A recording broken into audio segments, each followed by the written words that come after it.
પંચમહાલ જિલ્લાના ગોધરામાં નવનિર્મિત આરસીસી મુખ્ય રસ્તાઓ માત્ર 3 વર્ષમાં જ બિસ્માર હાલતમાં પહોંચી ગયા છે, જેના કારણે ગોધરા નગરપાલિકા અને તેના કોન્ટ્રાક્ટરોની કામગીરી સામે ગંભીર સવાલો ઊભા થયા છે।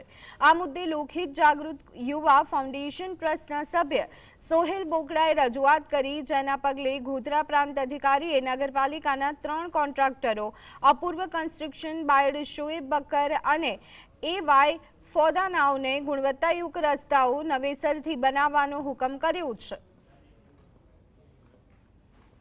નગરપાલિકાના ચીફ ઓફિસર સાહેબને એવો હુકમ કર્યો છે કે ચીફ ઓફિસર સાહેબ 5 દિવસના અંદર આ ઇજારદારોને એક ટાઈમલાઈન નક્કી કરીને આપશે કે આટલા સમયના અંદર રોડ બનાવવાના રહેશે। ત્યારબાદ એમને રોડ બનાવવાના રહેશે અને જો રોડની કામગીરીમાં સંપૂર્ણ નગરપાલિકાએ દેખરેખ રાખવી પડશે એવો પણ હુકમ કરવામાં આવ્યો છે।